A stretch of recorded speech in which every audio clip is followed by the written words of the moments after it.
Hey y'all, happy Tuesday. So, we are going to give people just a few minutes here to come into the room. The notification should just be going out and hopefully,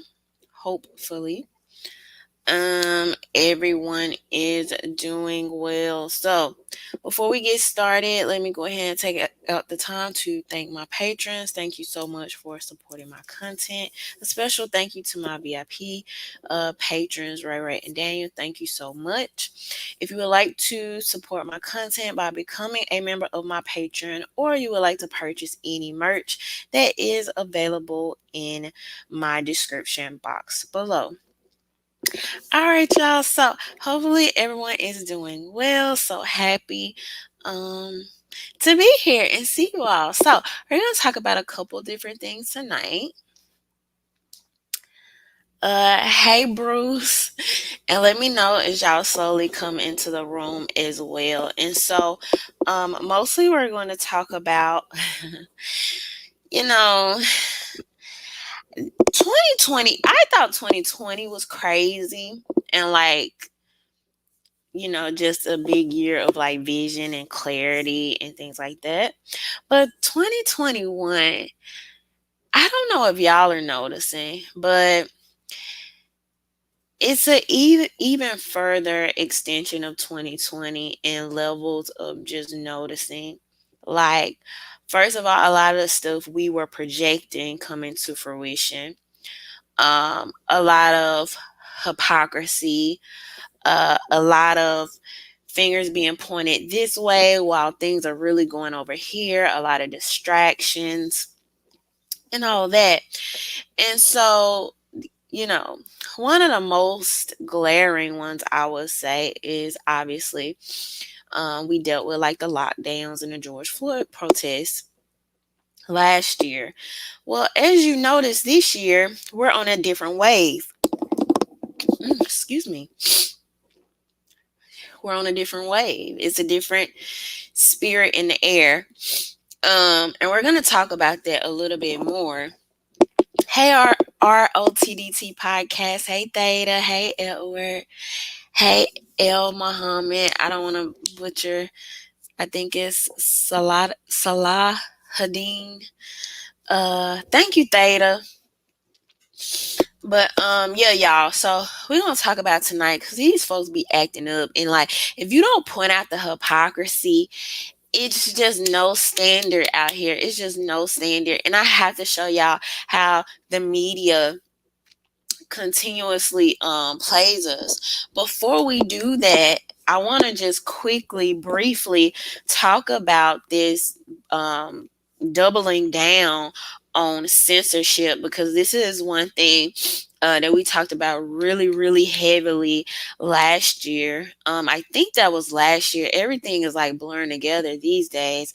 But I believe that was maybe towards the beginning of last year when you had like the 7 to 10 notorious people that were basically like banned from the internet. Okay, I don't remember all of those people. I do remember that in those people were included Alex Jones and Louis Farrakhan. Okay, and so the way the media was highlighting it at that time is, oh, we had to ban these white supremacists for your safety, right? That's often like how they'll start anything. Oh, we're doing this to protect you. We're doing this for your safety. And then before you know it, because you don't have an actual standard, it's just whoever wants to is making rules, or who's ever behind the scenes. Before you know it, it's something else. So that's why I stood very firmly in my beliefs even then. Censorship is not something we should support. You do not want to be in an echo chamber. You do not want to be in instances where you don't have access to other opinions, theories, or, whatever that may be. Up until the point, obviously I don't support any type of violent. And when I say violent, this is another thing. They're trying to change the definitions of words now, right? But when I say violent, I mean like somebody literally saying, I'm going to do this violent act of aggression to you, or I'm going to carry out this violent act towards you.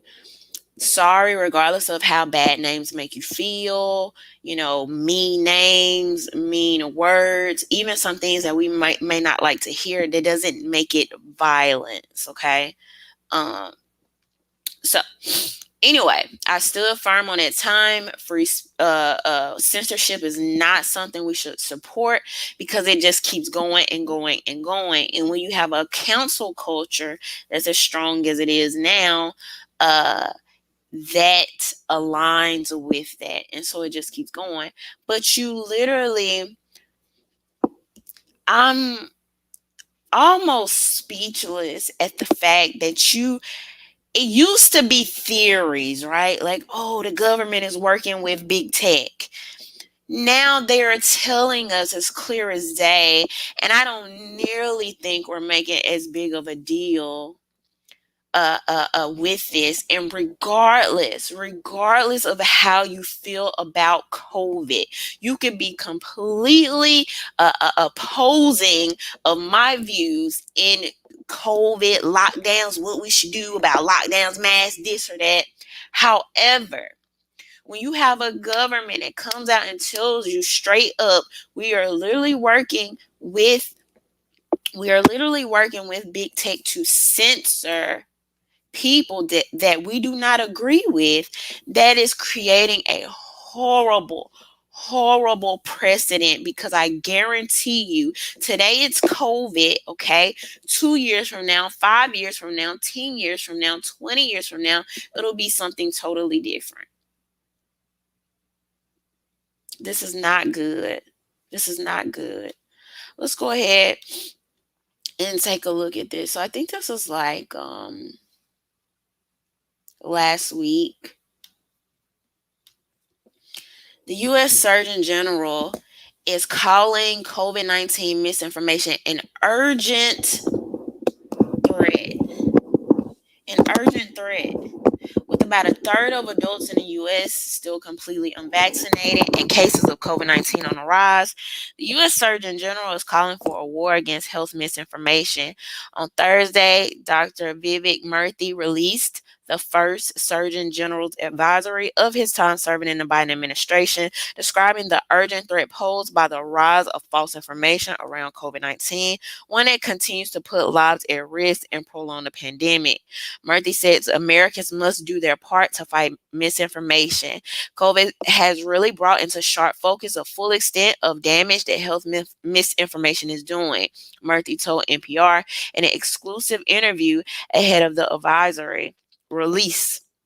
Surgeon General's advisories are reserved for significant public health challenges that demand immediate attention. In some cases, he says the simplest way to stop the spread is to not share something questionable you read online. If you're not sure, not sharing is often the prudent thing to do. The U.S. has dealt with misinformation around other public health crises, including decades of persistent rumors about HIV and AIDS. But Murthy says the coronavirus pandemic is underscoring just how problematic the false information and rumors related to health can be. So this just goes on to talk about how they hope to draw public attention to the harms of it, including simple one-on-one conversations with friends, and basically like all the steps that they're going to go through. Okay, his group has identified a dozen major spreaders of vaccine misinformation and may continue to operate unchecked on social media.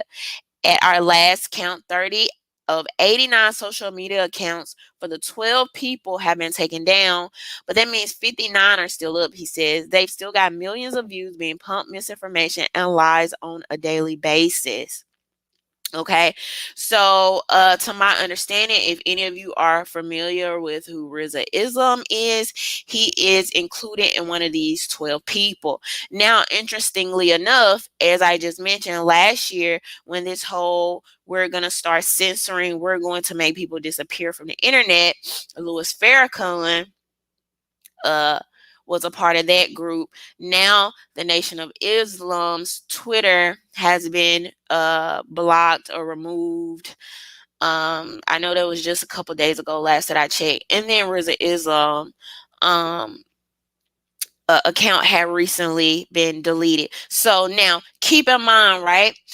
Some people are going to assume, oh, well, conspiracy theories, this and the other. However, you've had people posts removed for reposting actual CDC documents and actual articles from mainstream news media. I've even had people accuse me of conspiracy theories, even though every single time when we talk, not only am I going to show you guys an article, I'm going to show you a mainstream article. So it's from the same exact news media that we're reading. I'm not pulling from some, random person. We've gone over the CDC websites, official governments, FDA, not FDA. Who am I trying to think about?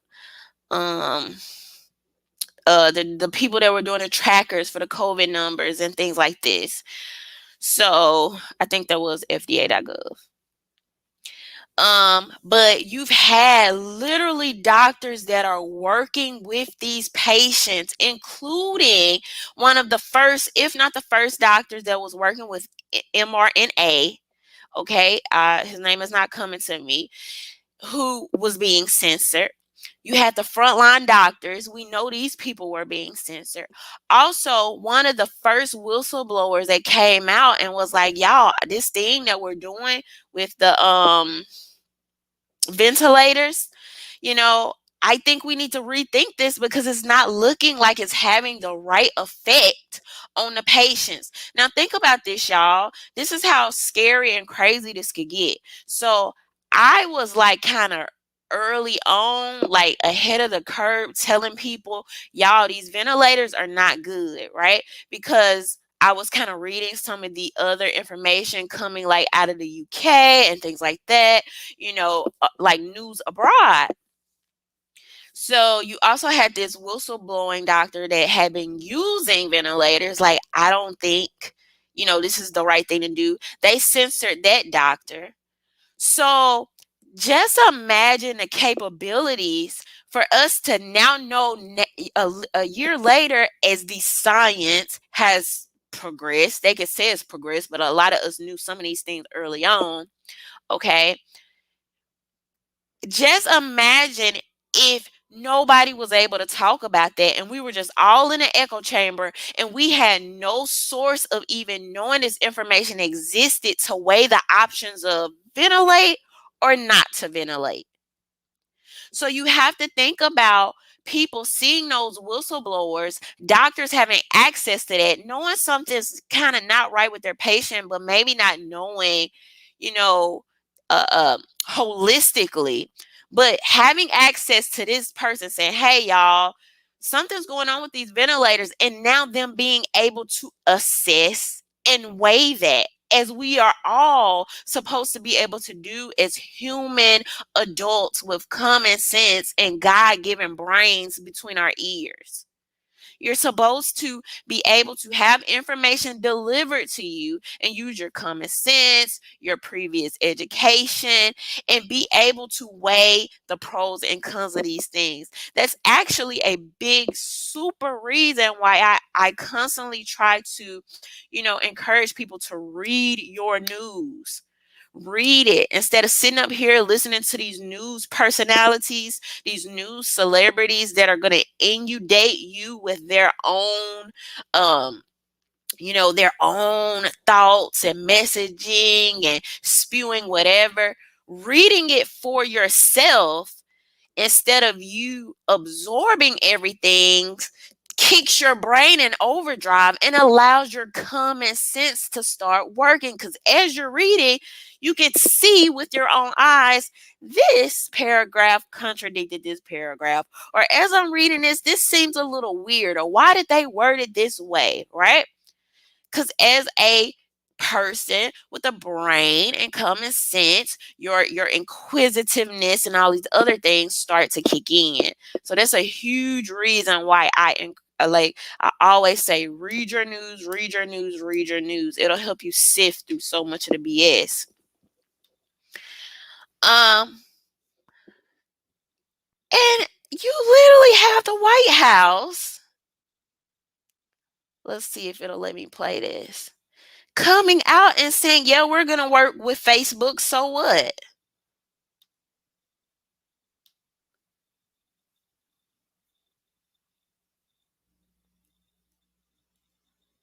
I can't hear. General's office was flagging problematic post-court actions that we have taken, or we're working to take, I should say, from the federal government. We've increased disinformation research and tracking within the Surgeon General's office. We're flagging problematic posts for Facebook that spread disinformation. We're working with doctors and medical professionals. We're flagging posts for Facebook. This is your government. Do y'all remember? I should have pulled up this video for tonight because I'm going to keep some receipts, okay? And I'm not going to let you live this stuff down. I'm going to remind you. I'm going to pull people's cards. I'm going to remind you the hypocrisy. If y'all remember, I showed y'all a clip. This was probably a year, I don't know, 2 years ago at this point, of Hillary Clinton saying, an interviewer asked her, if you could pick any job in the world other than, so this must have been even longer ago, because this must have been when she was running against Donald Trump. And an interviewer asked, if you could be anything other than our future president, what job would you pick? And she literally said, I would be the owner, or like the top person at Facebook, because I would want to be able to control. I mean, she basically, I will be able to want to control what people are saying and seeing. Fast forward, and you have a government official standing at the podium saying, yeah, we're working with Facebook to censor what y'all can see and not see. This is not by accident. This is not by accident. This is why I've been trying to warn people. And this is why, you know, when I talk about certain stuff, things that I'm very serious about, right? Constitutional rights, human rights, freedom, freedom of speech, privacy, gun rights, and all of these things, because if you give these people an inch, they take a mile. And for y'all that have been rocking with me long enough, y'all know we will talk about something, right? I'll say keep your eye out. They're starting something. They're doing something here. Pay attention. And then it'll be 6 months later, 8 months later, and it's an even bigger thing. Just like this, watch this whole censorship thing. Said it with the Hillary Clinton. Y'all see Hillary Clinton bragging about how she wanted to work with Facebook, how she want to own Facebook to control what y'all see. A year later, you got people like Louis Farrakhan and Alex Jones being banned off social media, off these social media platforms. And I'm like, I don't feel right about this. Pay attention, see what's going on. I don't agree with it. They're using this, oh, well, it's, white supremacist, anti-Semitic, is this and the other. No, that's just them dipping their toe in the water, seeing how warm it is before they dive in. And here we are another year later, and you have somebody in front of the American people at a podium saying, yeah, we're working with Facebook. We're working with Facebook um, to remove things that we don't like, that we don't agree with. And people felt some type of way because of my criticism of Trump when I said that time in office should have, I mean, almost all been dedicated to when we talk about big tech, censorship, and pretty much gun rights, because those are gonna be in privacy. Strictly because those are gonna be our biggest fights over these next few years.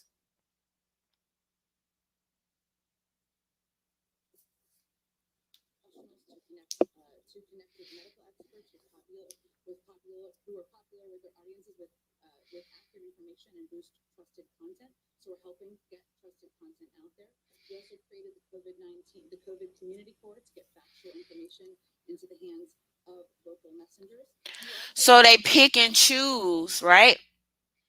You a doctor, I'm a doctor, right? But the government is going to pick and choose because this is what the government does. This is what they do. They pick and choose just like they did with COVID. Y'all little guys, y'all non-essential. Stay at home.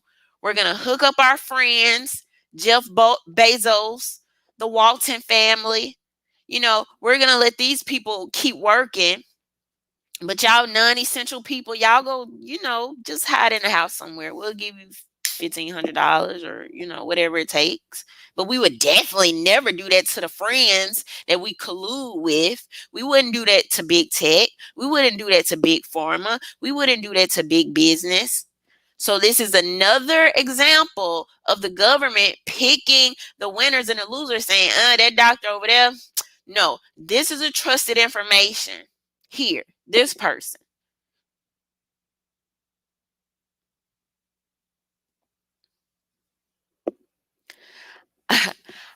I'm like, and it's deeper than COVID, man. It's so much deeper. It's so much deeper because what's going to be the next hot button topic that may be polarizing?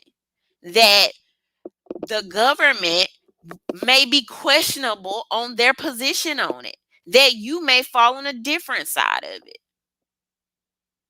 These are things that, need to be thought about. And it's unfortunate that, you know, it's creating a situation where adults and their over dependence on the government and constant need for validation make this decision for me because I can't take the information and decipher based on my individuality as a human person. Me as a person, I am not going to handle COVID lockdowns, restrictions, none of that like I would want my grandmother to, or I would want my overweight family member to. I'm not. And we could be reading the same exact information, and I'm going to be like, I think I want to handle it this way. And how would you like to handle it? But the need to remove it, like I just this next generation of kids, you know I don't think it's honorable and moral and just to be sloppy obedient to the government at all costs, particularly based on the history of some of the very malicious things they've done as recent as, recent, right? But 9/11 being one of the, and why I say 9/11 specifically, because if y'all remember, just a year ago, and it's been years since 9/11, but like just last year they came out with some type of press release and some long report talking about, oh, we wasted so much money and time, in Afghanistan, but our bad, we really didn't know any better, oops, sorry. And I was like, what? In the media, barely, they did their little, they released some type of documents talking about it, did a press release, and people just moved on with their life. And I'm sitting there, my mind is blown, like, That's our taxpayer money. And they just double back like, oh, our bad, no big deal. And you really don't think they could do that with COVID? Seriously? Y'all really don't think 10, 20 years from now they could be like, oh, well, we dropped the ball here. We did this wrong here. We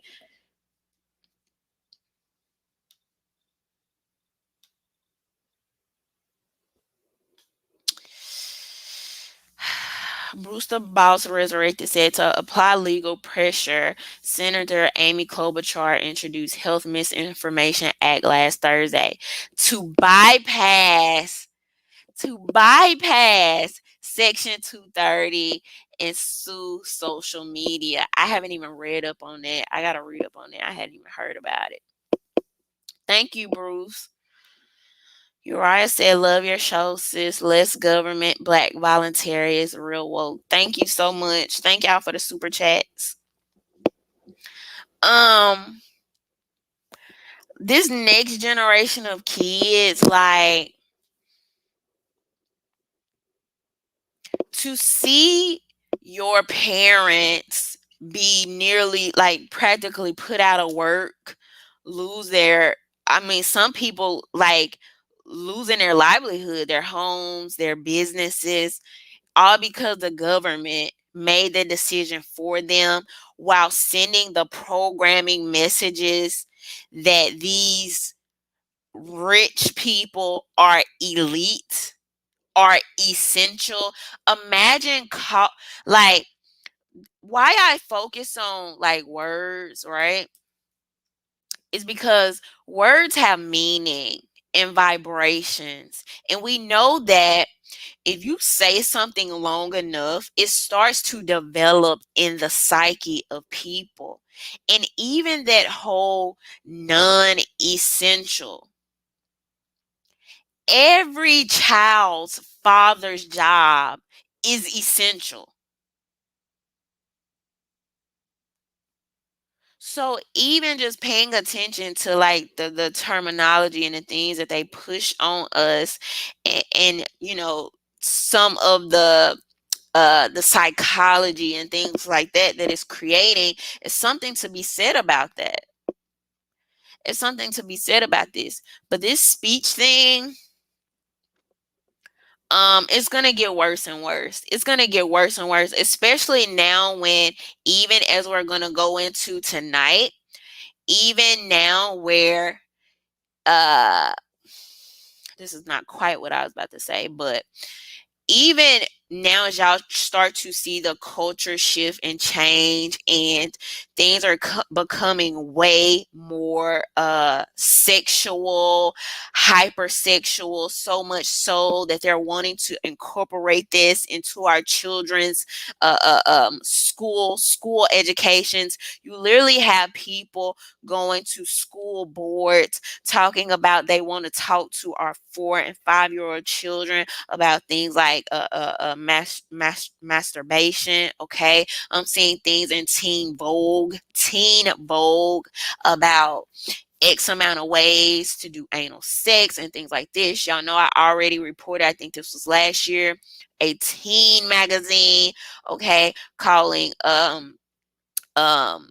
sex work real work, or you know, things like this, trying to elevate the status of sex workers, when we know oftentimes, if you look at the actual statistics of particularly women going into sex work, which includes but is not limited to prostitution, but a lot of these women deal with like drugs, were traumatized in their childhood years, along with other additional things. But what happens is, when you start to have this hypersexualization and people trying to not only paint it as normal, common, the thing to do, and when you have a society that doesn't care about words, words don't mean anything, right?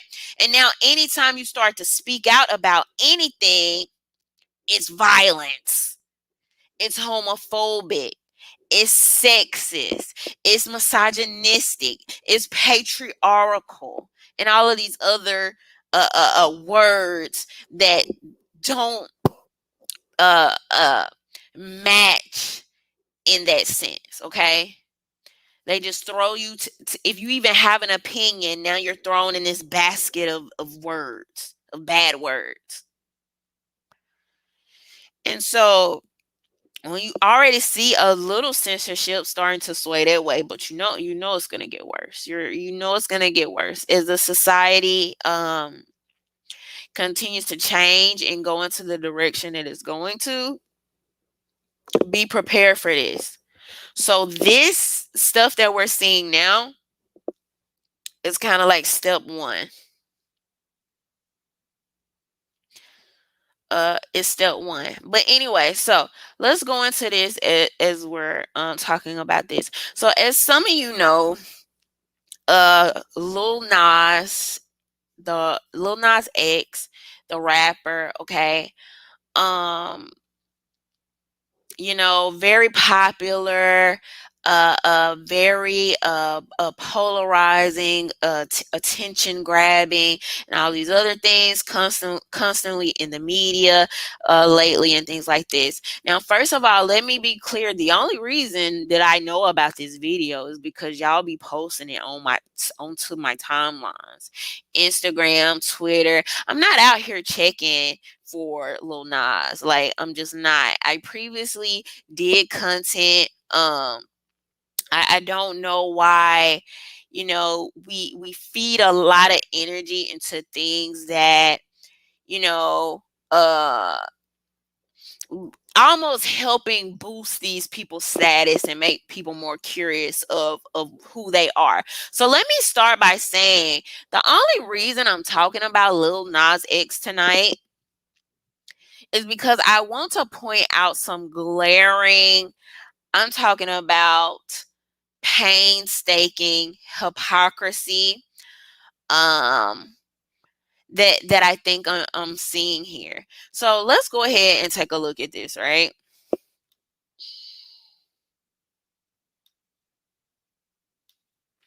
So if you don't know, Lil Nas X recently did this video.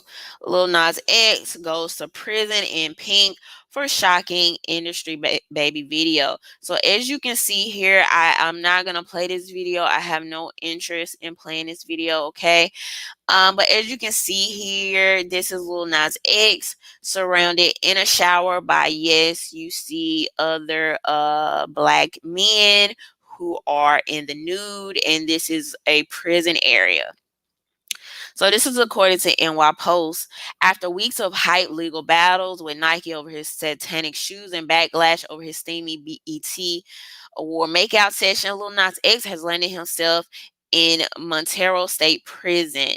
Yes, a controversial 22-year-old rapper dons a hot pink prison uniform in the raunchy new video for his new song, Industry Baby.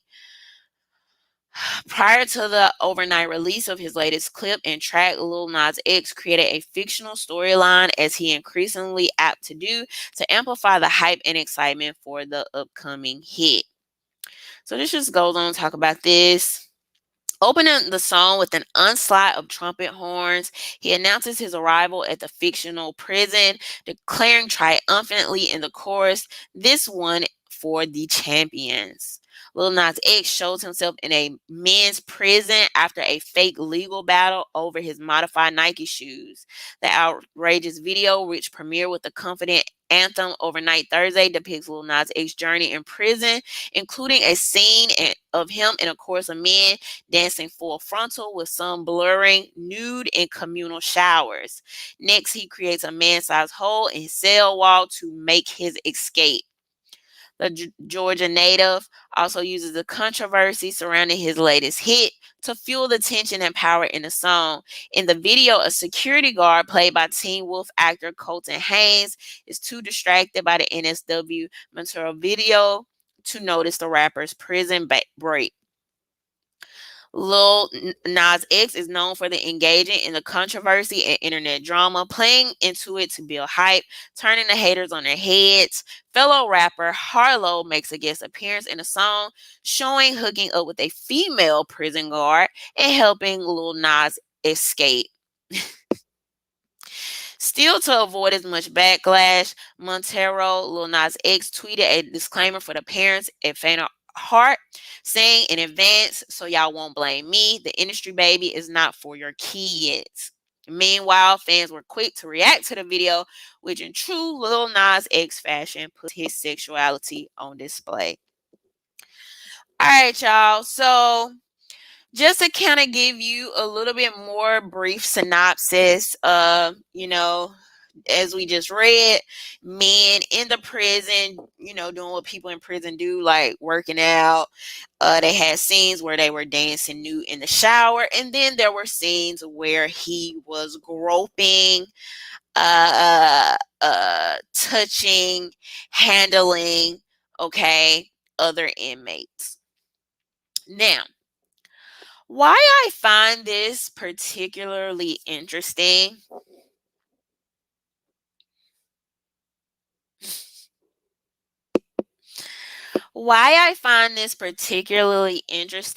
is just last year,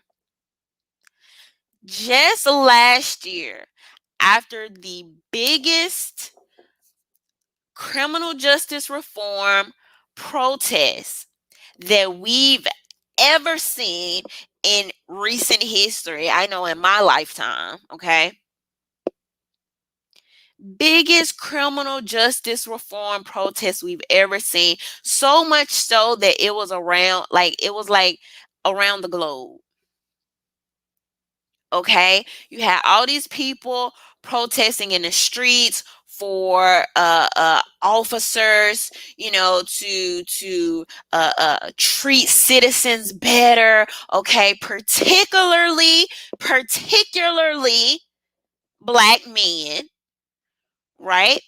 We have issues of, the entire criminal justice system being brought to light during that time. You had some of the most activism. Everybody talking about it, so much so you couldn't get away from it. And just here a year later, you have one of the biggest black male artists right now, one of the most popular, who comes out and makes a video that makes light of the criminal justice system or the prison system. Now, does anybody in their right mind, okay, because if you think like, oh, like you reaching, does anybody in their right mind actually believe that he could have came out with this video right after like the George Floyd incident last year? Can you honestly find it in yourself to say, oh yeah, he could have came out with that video last year and nobody would have cared that we're out in the streets protesting about criminal justice reform? And now not only are you dancing in the prisons, making it look hype, but you are doing these sexual escapades.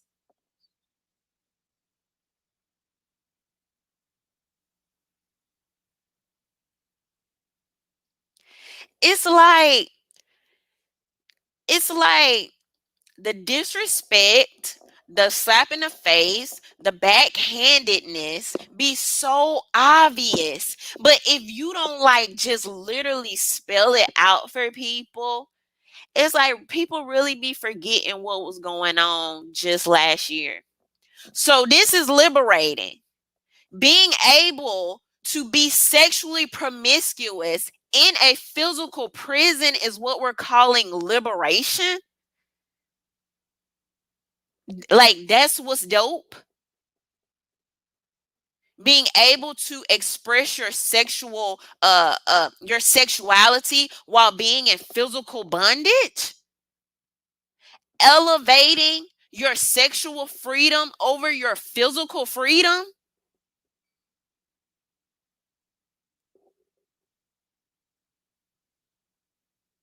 Like, I just don't get what's like cute and unique and so dope about it. It's quite contradictory when we're looking at the actual timeline in real time. And like nobody's gonna call it out. Like nobody's gonna say this. Not only that, it seems to me, I mean, I don't know. I don't know. This is just a hunch. This is just from my perspective.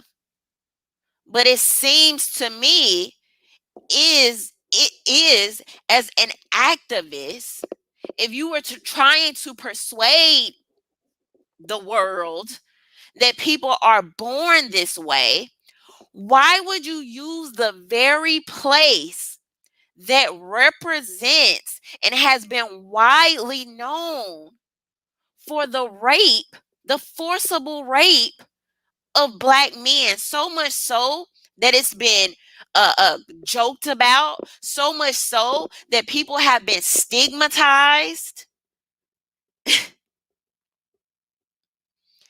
and your liberation is to make everyone in this facility look that way. Like, I just don't, I just, I'm just trying to get it from an artistic standpoint, like the messaging here.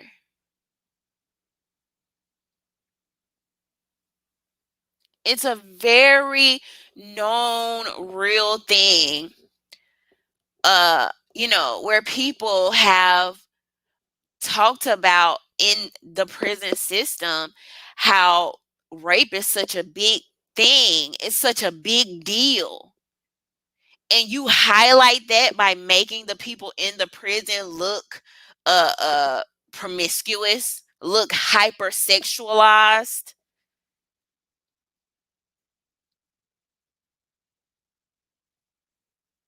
Not only that, you have the white savior hip hop artist that comes through and saves the day. He's the one that helped, he's the one that lets the Negroes out of jail.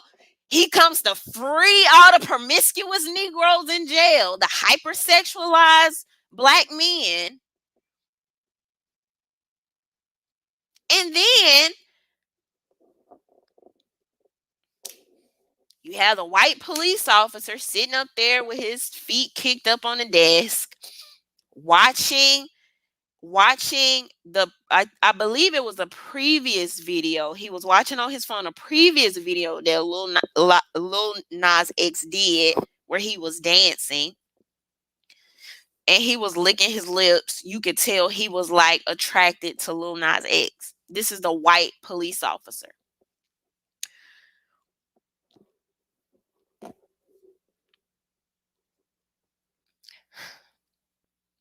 So we're going to highlight the attraction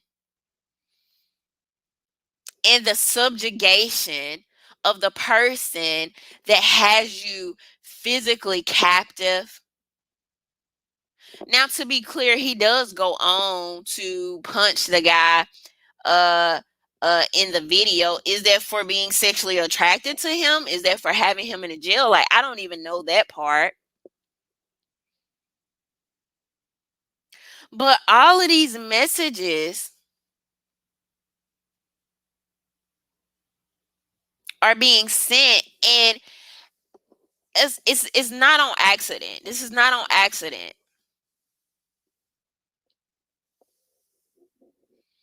These things are not just done on the fly, right? They have a message. When these people make videos, they have a message that they're trying to send. Um and to allow, like I said, um uh uh or pretend as if this sexual liberation is superseding or could actually even exist in real time under a physical captivity.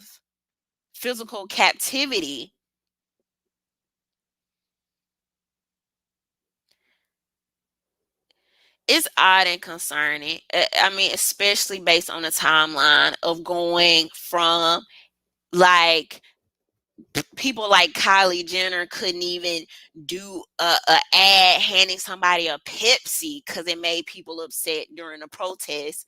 But now, we can show black men gyrating and groping each other in these prisons.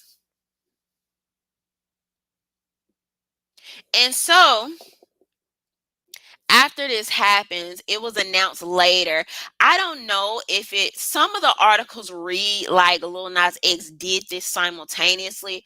I don't think he did this simultaneously. I could be wrong, but it seems like a little after the video, he then came back and was like, oh, well, we're going to partner with some people to do bail reform. Like, so is that all it takes to not talk about the actual visual that's going to go way further, be way more seen and way more known than the actual bail reform, or highlighting bail reform in an artistic way? And so while this is going on, okay, cause now you telling the world. I mean, last year was, oh, the lowly black man. He's just scared for his life. He's just scared to walk out his door. He just don't know if he gonna live another day. And here we are, just a year later, and you dancing and turning up and gyrating and groping all, and you having a good time in the criminal justice system. Well, until you decided you wanted to leave at the end. But you was still turning up, having a good old time, having a party in there. So which, like what type of message? What? I mean,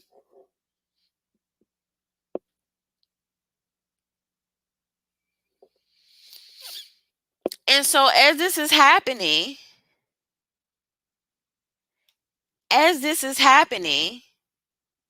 because I told you, people been real quiet. Although we gonna hold his feet to the fire, people then disappeared.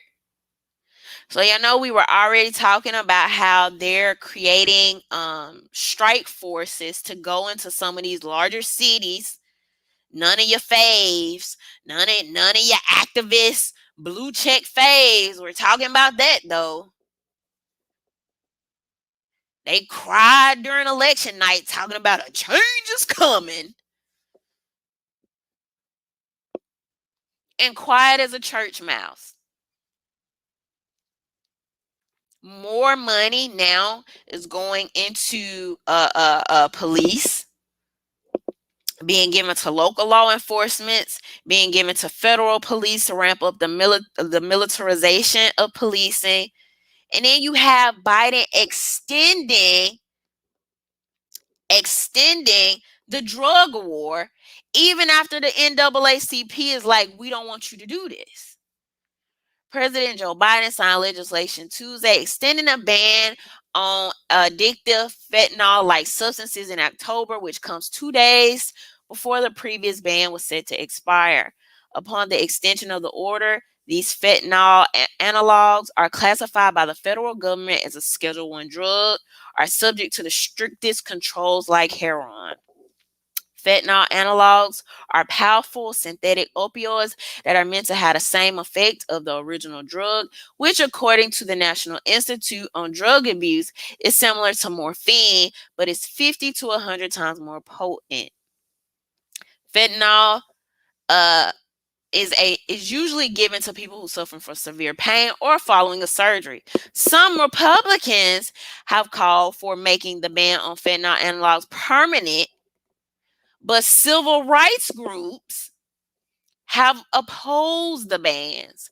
A recent government accountability office said a study found civil rights and criminal justice stakeholders cited concerns that class-wide scheduling could result in convictions for substances that may not be harmful and lengthy sentences for trace amounts of fentanyl related substances and exacerbate racial disparities in federal sentencing. So all the people that was crying election night, oh, a change is coming. Here we are. Joe Biden is ramping up in so many ways that none of y'all faves ain't talking about. But you know what your faves are doing? Celebrating a man gyrating in the prison system. While behind the scenes, they're not telling you that the prison system, prison industrial complex, criminal system is being ramped up as we speak. As we speak. Like it's like while people, what they call it, bread and circuses, while people are enjoying theater, having a good old time, thinking that this video is liberation, not only has all this change that y'all were talking about has not come, it's actually getting worse. And then the worst part about it is they're not even telling you. Because just like I just showed you at the beginning of this live, if you were here, they're working with Facebook to control the algorithms of what we see and what we don't, what we talk about and what we don't. This is very problematic, and all of these things are connected. It's very problematic.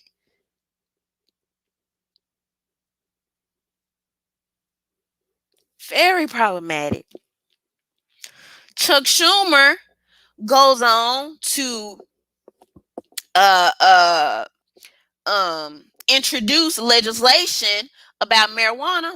Biden unmoved on marijuana legislation despite Schumer legislation. President Joe Biden still opposes marijuana legalization. White House Press Secretary Jen Psaki said Wednesday, putting him at odds with Democratic leadership on Capitol Hill as it advances legislation to end the federal prohibition on pot.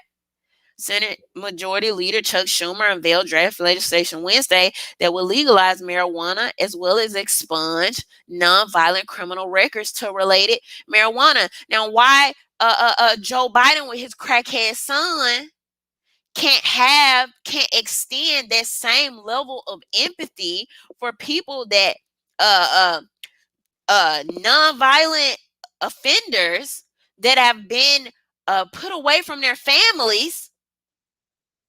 Joe Biden get to see his son. Why these people don't get to see their families? Why these people have to be separated from their families? So he continues to be opposed. But when I literally told people this last year, I was a bad guy. Might as well call me Nicki Minaj because they just done made me the bad guy. And I told people just as plain as day, this was going to happen.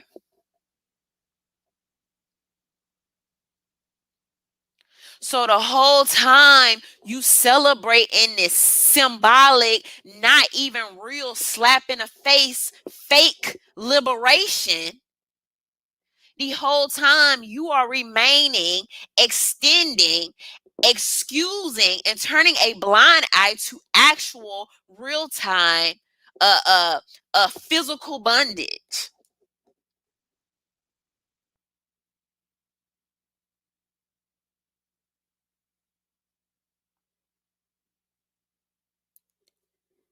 And none of your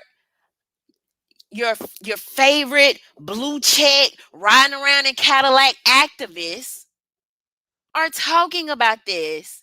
But so many people will call these people real. They don't, but I bet you they talking about this Lil Nas X video. I bet you they're making excuses for it. They think it's so great. They think it's so liberating. This is the main problem. People love getting swept away in symbolism that means absolutely freaking nothing. What does sexual liberation mean if your mind is in bondage? If your body is in bondage? Like what does that even mean? And don't even get me started when we actually look at all the things that are going on in real time.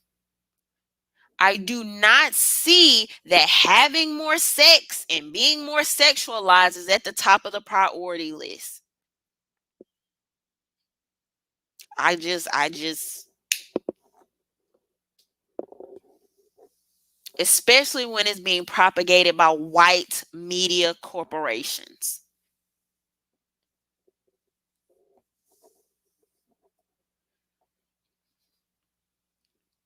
Like, let's just call it what it is.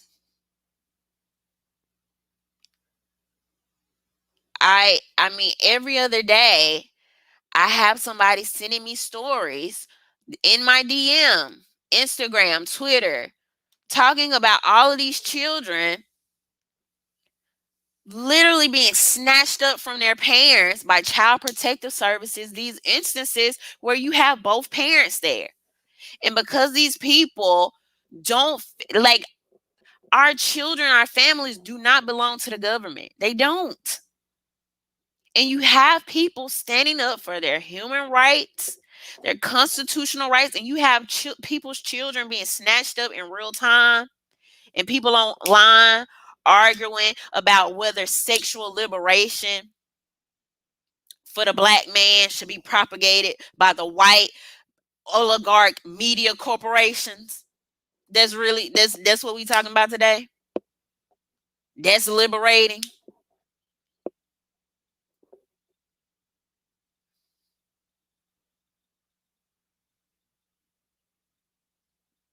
And I mean, I just, it's just really, I mean, it really come down to the hypocrisy for me. I feel like sometimes I just think all of these people, like the big tech people, the blue check people, the politicians, I just feel like they sit in rooms or they be at events just like laughing at us.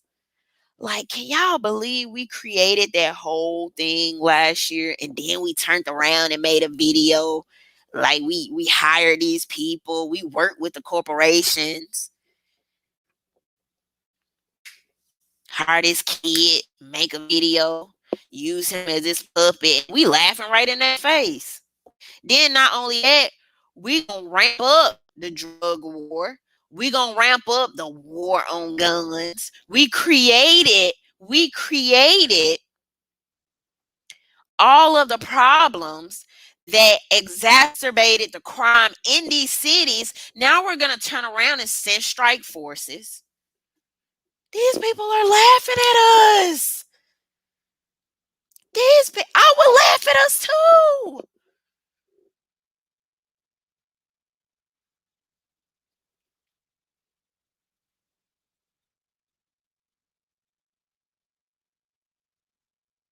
Had y'all out there, and don't tell me people ain't protesting this year, or they ain't talking about criminal justice reform because of some virus.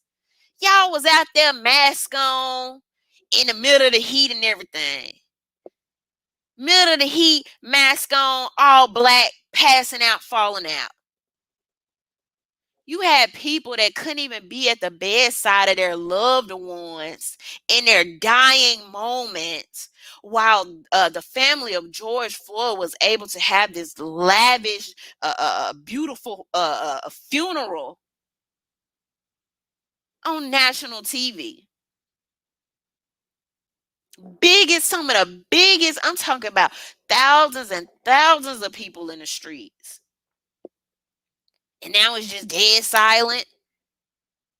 When if you actually look at the legislation right now, this is why I always say I don't care about this symbolism, this doing that.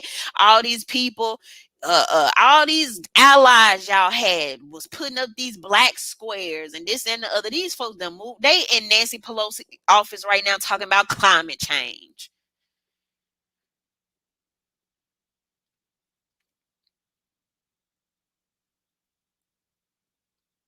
One day we gonna have talk about some of these kids, these suburban kids that are just wave riders and whatever. They just, oh, I just want to help the world and whatever movement they just on. The next week they gonna be an animal rights activist. And then got the nerve to be some of these people be comparing black people to animals anyway. If you could, if you could, if you could see how you would treat your dog, then you should know how to treat black people. And the whole time thinking you said something. They thinking we gonna be holding them up like Khaleesi in the Game of Thrones. Oh, thank you. And the whole time you don't even know what you just said is super offensive and racist. I mean,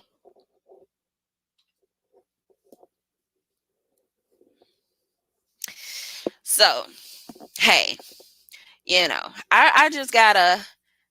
This is why I always say what's on paper, man. I don't care what these people hashtagging, what they talking about. A lot of these people don't even know who they are.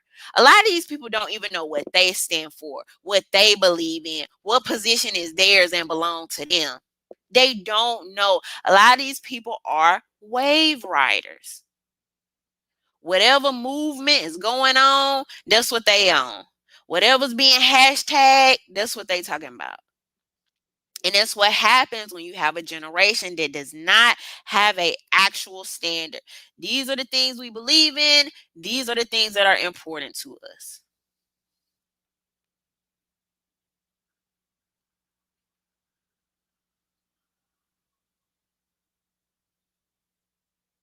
So, it's hard watching these things come to fruition. A lot of the things we said, first of all, that whole 2 weeks is slow to spread. This is only the beginning. This freedom of speech is going to get worse. And Joe Biden's stripes as Jim Crow Joe and lock 'em up Joe has not changed. Has not changed. And let's just call a spade a spade. Let's just be honest. This doesn't have to, your feelings don't have to get all hurt and tied up. You don't have to be emotional about it. But let's just be honest here. On paper, when we're looking at the actual legislation, it says practically in every way possible, 100%, okay, the prison system is being ramped up. The war on drugs is being ramped up. And not only have they basically almost tried to remove it from your psyche by now causing you to fight over the Delta variant and your mama and your daddy and Uncle Bob and everybody else variant. But then they're going to put people on the TV to make a mockery and to make light of the thing you said you cared about. You said you were serious about.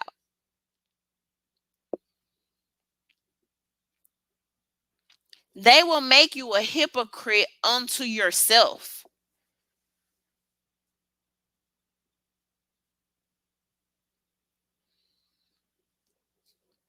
I said, boy, I said these people funny. Now you have the police officer. Y'all notice, pay attention. Okay, because the underlying theme here and the message I'm really trying to run home, okay? The most important thing I want y'all to take from this is the programming and the messaging. You have to pay attention because if y'all haven't noticed, start watching. You're going to see a lot more black police officers talking now, coming out of Chicago, New York, California. You're going to see all these sheriffs, okay? You're going to see these top cops. They're going to all be black, and it's going to be way more focused on what they're saying, trying to get these cities back in order, and all these other things. And I said, and I knew that was coming. I knew it was super interesting when I saw how they painted that one guy as like he saved the day at the Capitol on January 6th. That one black cop who and then now all of a sudden all the BLM people were celebrating this cop, and I said, oh, I see what they're about to do. I see what's going on here.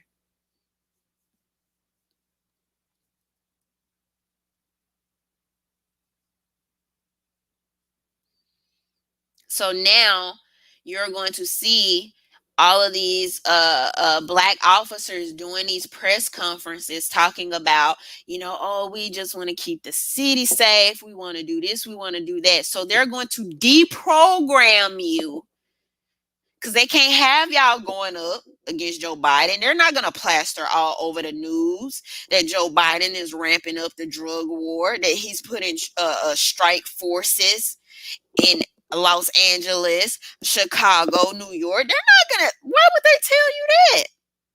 They're going to deprogram you from last year. They're going to start almost idolizing and making heroes out of some of these black officers and sheriffs in these cities and things like that.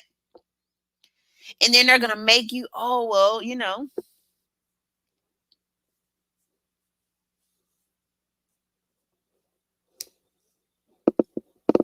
but that's what happens. That's what happens when you're riding every wave. You just keep going.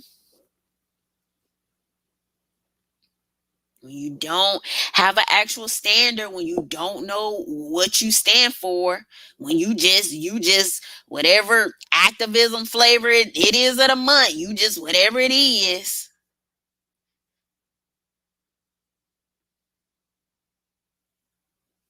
These people went from BLM to animal rights to climate change all in a matter of 10 months. The COVID activists.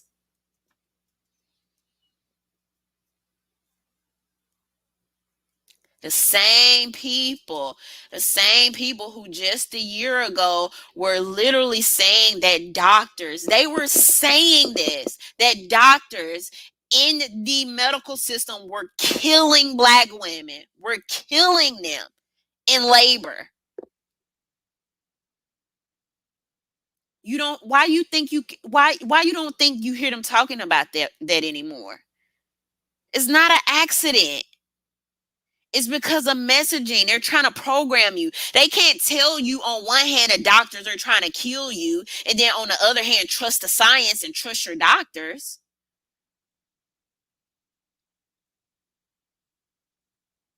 The messaging and the programming is very deliberate. And that's why I guess like the type of person I am, I be so shocked when I see people switch up. And I'm like, I don't care what y'all was talking about then or now. I'm still talking about these things. The freaking medical system and how it's trying to get over on us, whether that's dealing with COVID or maternity. Um, talking about how CPS is going in and snatching up these children. Big government, big pharma.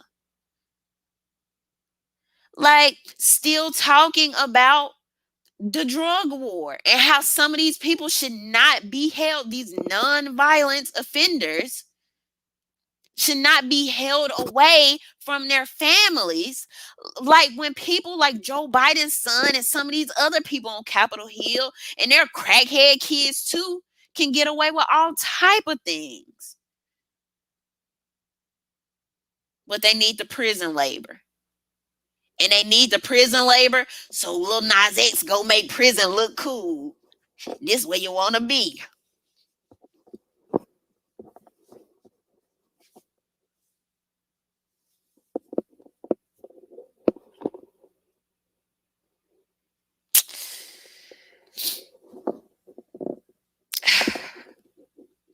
Man, the game be so strong.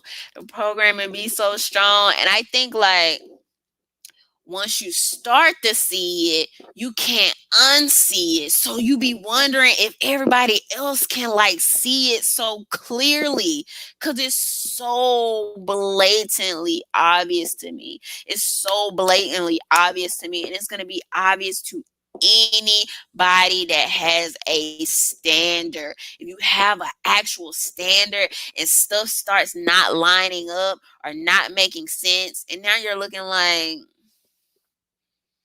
that's, I thought last year we said criminal justice reform. I thought last year we said prison wasn't cool. I thought last year we said abolish prison. Like,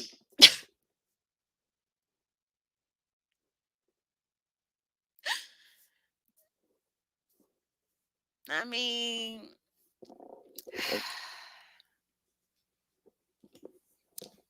then you had the police officer today. I think this was today, from one of the um he was one of the officers at the Capitol, and he's telling this sad story about how 20 people in his mob had called him the N word, and for some random reason, you ask somebody in the middle of calling them the N word who they voted for and stuff like this, and he's telling this he's testifying, and I just already see how the media is about to sway this. They're about to give you all these hero humanized, they just want to save you, they just want to help you, black cops. And you know on some level, I do think you have some good people out here. I do think you have some people that do genuinely have the intention of doing the best with the job. However, it is wrong when politicians and activists manipulate the emotions of the people based on lies, based on fallacies, based on the wanting to advance their careers, based on wanting to win election seats, and then you get in a seat and you do something totally different. Then you allow people, or you hinted or tried to rub elbows that you would be cool with.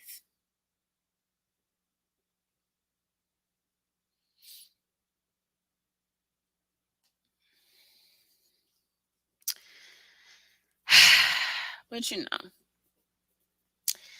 know, I can't do nothing but I'll keep calling it out.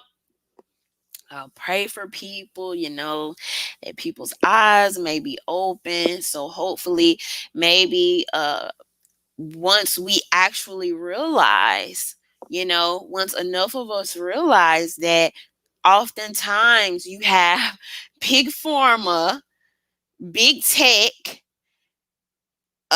media, and big government, the politicians all colluding and working against the people. And then they'll create these stories to have us running in circles, have us on these hamster wheels, not knowing who we are. One day we support something, and the next day we don't. Or one day we supported it, the next day we don't care. The other day I posted, I said, why don't nobody care about the kids in cages no more? Why nobody care about the kids on the border no more?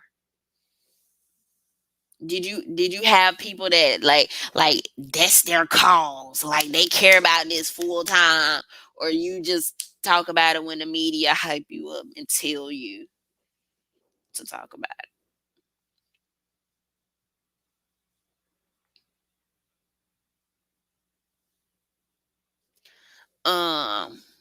So it's very easy to get swept away on everybody else's agenda.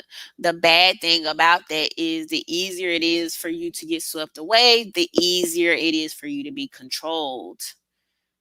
The less of a standard you have, the easier it is for you to be controlled. And so, of course, it's going to be super easy for politicians and blue check activists to use the emotion of the people. And y'all know all the time I call it emotional capital, because these emotions, these real emotions, y'all be mad about something you saw in the news. You know what I'm saying? You ready to fight your neighbor and your neighbor ain't done nothing to oppress you. It's the actual politicians that are pulling the freaking puppet strings, okay? Um, and you know, the whole time these people are like almost creating and exacerbating and making repetitive a lot of these cycles and a lot of these, you know, um, things that we see.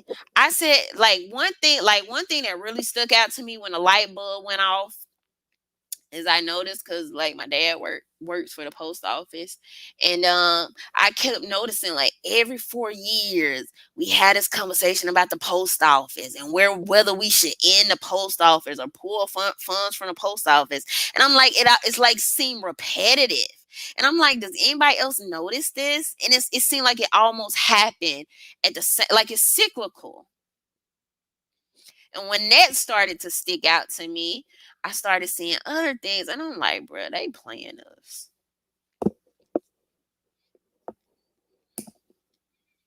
you know. So, but anyway, y'all just keep watching, keep paying attention, keep noticing. Look at these press conferences. You're gonna have a lot more. Mark my words. You're going to see a lot more of the leading Black officers going to the podium. They are going to be the ones in these cities. They're going to be getting hired. They're going to be getting pushed ahead. They're going to be the face of these things. They might throw a little, social justice language in there to help, lower your defenses a little bit. But the media, along with them trying to cover for what Joe Biden is actually doing in real time on paper, they're going to deprogram you from how they had you programmed last year. Just last year. This time last year. So,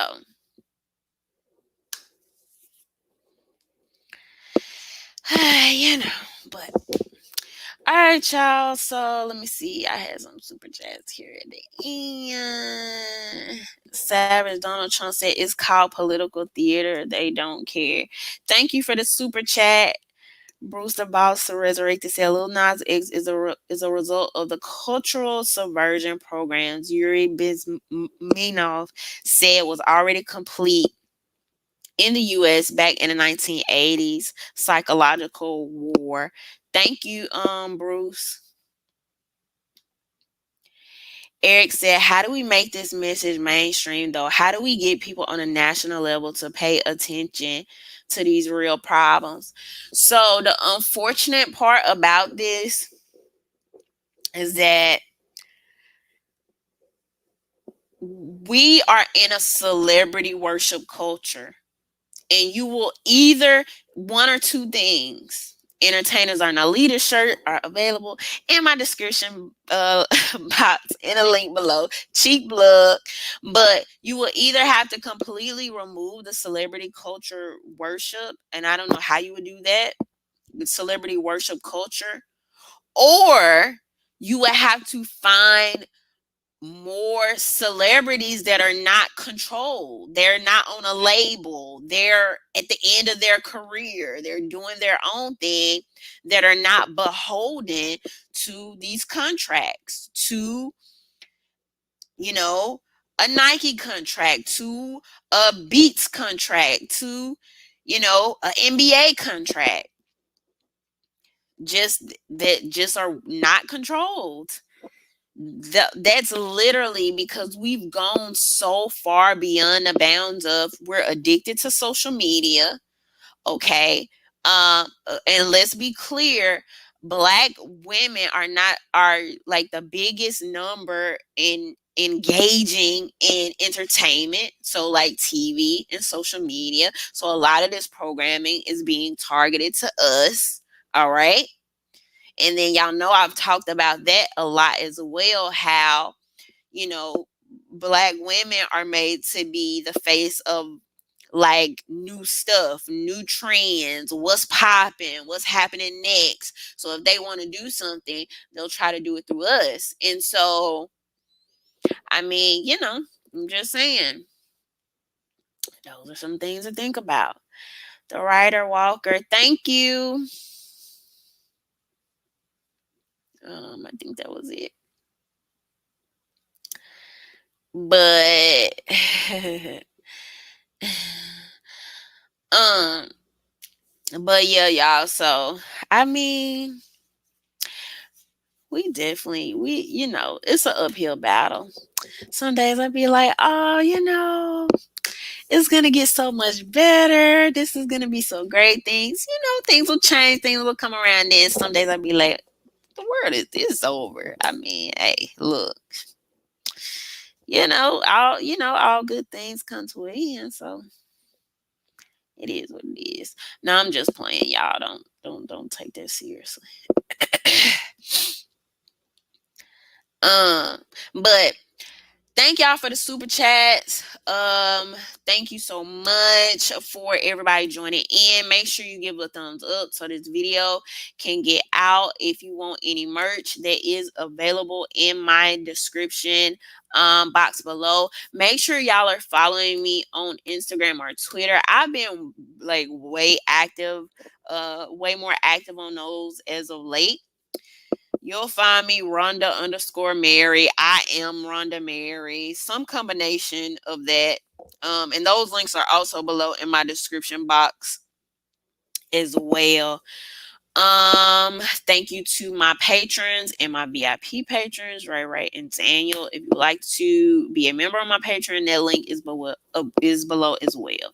Black Introvert said, RhondaMary, do you think America can deal with another lockdown? I feel like on a lot of levels I feel like a lot of people are over it, and I feel like way more people are over it this time than previously. I don't feel like I feel like when people started going back outside and started realizing that nothing was really happening to them, I think that kind of shook some people out of it. So economically, no, I don't think we can handle not a long spread lockdown like that. No, I don't think we could. I hope we don't have to. But if y'all notice, I don't know if some of y'all have been seeing these new spending bills, like they ramped up at it recently, like billions more to the military budget and things like that. So,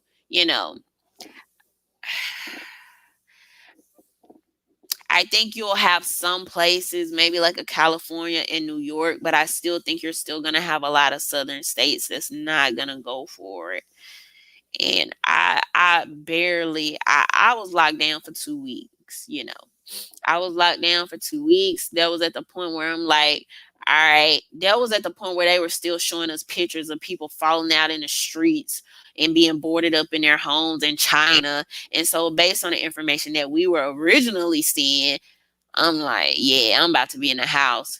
And then, after when more information started coming out, more news, more statistics, and I was out here living life, I was like, yeah, something not adding up. So, but yeah, some people, if thinking about going on a lockdown for a second time just annoys me. Like the moment I even think about it, somebody suggest it just annoys me because I'm like, it's too much. But I know people personally that went through a depression on the first lockdown, like felt lonely. You got to think of people that don't like have family, like live alone, and so they're just was alone, like everybody else was at home, or you had some people who were in nursing homes that were so used to their families seeing them, or even if their families weren't seeing them, they would be able to commune with other people at the nursing homes,